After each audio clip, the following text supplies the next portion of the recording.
Bonjour, nous sommes négociateurs professionnels. Nous avons inspiré la série qui met en scène Éric Beaumont. Ensemble, nous allons décrypter les épisodes de Ransom. La négociation n'aura plus aucun secret pour vous. C'est parti.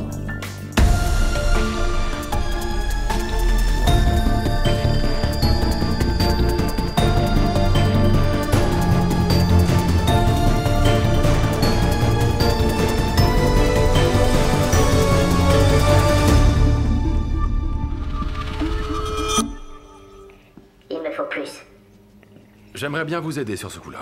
Moi aussi, je trouve que 400 000, c'est un peu léger. Je vais essayer de persuader la compagnie d'assurance. Coupe le micro.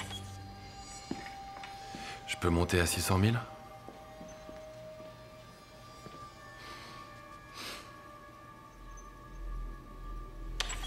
Je leur ai mis la pression, je vous ai obtenu 50 000 de plus. Ça fait maintenant 450 000. On voulait 4 millions. Je vous offre 450 000 $ et votre liberté en prime. C'est pas mal pour une journée de travail. Je vous envoie les instructions pour le paiement. Un exemple particulièrement intéressant. Une demande initiale à 4 millions de dollars de la part du preneur d'otages et une négociation qui se finit en moins de 2 minutes à 450 000 $. Tout ça laisse Éric perplexe. Pourquoi? Parce que ça veut dire deux choses. Soit le preneur d'otages était désespéré, fait une demande irréaliste simplement pour récupérer un peu d'argent, soit ça cache quelque chose. Et l'enjeu du preneur d'otages est autre part. Lors de cet échange, le ravisseur ne va pas donner beaucoup de résistance à Éric Beaumont. Et en négociation, la résistance, c'est une capacité à donner de la valeur à ce qu'on va lâcher. Si vous lâchez quelque chose sans résister ou sans demander de contrepartie, ce que vous donnez n'a pas de valeur. Si vous lâchez quelque chose sans résister, la partie adverse va penser qu'elle aurait pu obtenir plus et donc vous allez créer de la frustration. Vous pouvez même l'amener à faire des demandes irréalistes qu'elle va finir par considérer comme crédibles. On a été sollicité dans le cadre d'une négociation immobilière où il fallait acquérir un bien d'une certaine valeur, c'était un manoir en particulier, et l'acheteur souhaitait une remise de 30%. Nous avons fait une contre-proposition de 5% qu'il a accepté tout de suite. Donc la réflexion qu'on a eue, c'est qu'on aurait très bien pu terminer cette négociation sans aucune remise. Comme il n'y a pas eu de résistance, forcément ça a provoqué même de la frustration chez nous. Vous avez les 4 millions? C'est une grosse somme. Même si l'assurance était prête à payer, ça demanderait pas mal de temps pour réunir autant d'argent. Mais je peux vous proposer 400 000 $ tout de suite. Cette offre n'est pas suffisante. Vous me dites que vous seriez prêt à attendre une semaine, peut-être deux, ce qui laisserait le temps à la police de vous retrouver. Moi, je pense que vous voulez autant d'argent que possible et tout de suite pour être débarrassé. Est-ce que j'ai raison? La technique qu'utilise Éric s'appelle le dilemme orienté. C'est le nom que nous utilisons régulièrement pour qualifier cette technique. Qu'est-ce que fait Éric? Il propose deux choix, deux solutions. Soit 400 000 $, voilà, qu'il peut obtenir très rapidement, soit plus, mais avec le risque que la police intervienne. Donc la façon dont Éric va le formuler va contraindre l'autre à prendre une décision qui ira en faveur de celle d'Éric. C'est-à-dire plutôt choisir moins d'argent, partir très rapidement, et la police ne sera pas au courant. Alors cette technique qui permet de proposer des alternatives à la partie adverse est en fait une technique qu'on utilise souvent en négociation, mais qui donne un faux choix. Pourquoi? Parce qu'on va délimiter le nombre des alternatives, mais ces alternatives sont fixées par le négociateur.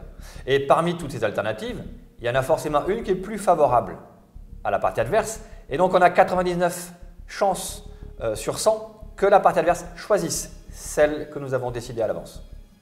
La prochaine fois que vos enfants ne veulent pas faire leurs devoirs, donnez-leur le choix sur le lieu où ils vont les faire.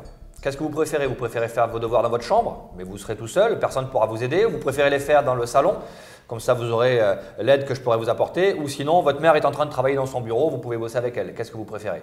Vous êtes sûr qu'ils auront le choix entre ces trois alternatives, parce que faire ses devoirs n'est pas négociable, mais l'endroit où on va le faire, ça c'est négociable. J'isole le profil audio de la voix de Sidney Graves qu'Éric a enregistré chez Isabelle Kalish et je vais le comparer à celui de la voix déformée enregistrée au téléphone. Cette offre n'est pas suffisante. J'isole le mot offre. Offre. Offre. Même intonation, mêmes inflexions, exactement la même élocution. Ça confirme ce qu'on pensait. En négociation, l'information, c'est du pouvoir. Le rôle d'Éric et de son équipe, c'est de capter cette information, de l'analyser, de la traiter, pour essayer de porter un regard éclairé sur la situation. Parce que malheureusement, en négociation, vous êtes confronté à de nombreuses informations, voilà, qu'elles soient fausses, qu'elles soient véritables, qu'elles soient difficiles à prouver. Et le job du négociateur, justement, c'est de puiser dans ce répertoire d'informations pour en sélectionner certaines qui lui permettra de prendre la décision qui sera la plus adaptée en fonction de la situation. Pour éclairer sa stratégie et pour prendre la bonne décision, on a accès à 3 types d'informations. Les informations dites blanches, la source ouverte, qui permet d'aller chercher l'information accessible à tous. Accessible à tous ne veut pas dire facile à trouver, mais on peut la chercher sur Internet par exemple. La capacité à comprendre les réseaux, l'utilisation des réseaux sociaux est un facteur important qu'on utilise pour faire le sociogramme et comprendre l'organisation de la partie adverse. On a également accès à de la source grise. Cette information nécessite une investigation particulière et ça prend plus de temps, ça peut être parfois coûteux, mais ce sont des informations à forte valeur ajoutée. On a également des informations dites noires qui sont des informations fermées et qui sont normalement issues de la captation d'informations ou de l'espionnage par exemple. Et ça, on n'utilise jamais en négociation ce type d'information parce que c'est très difficile d'utiliser une information qu'on n'est pas censé avoir et de pouvoir la justifier auprès de la partie adverse. Dans le cadre d'une négociation de fusion-acquisition, nous avons eu affaire à une partie adverse qui avait manifestement obtenu des informations illicites sur la société que nous représentions et pour laquelle nous étions amenés à faire la stratégie de négociation. Et donc la partie adverse a sorti une donnée qu'elle n'était pas censée avoir et qu'elle n'avait pu obtenir que de manière illégale. Et forcément, ça a cassé la confiance et donc ça a fait stopper la négociation.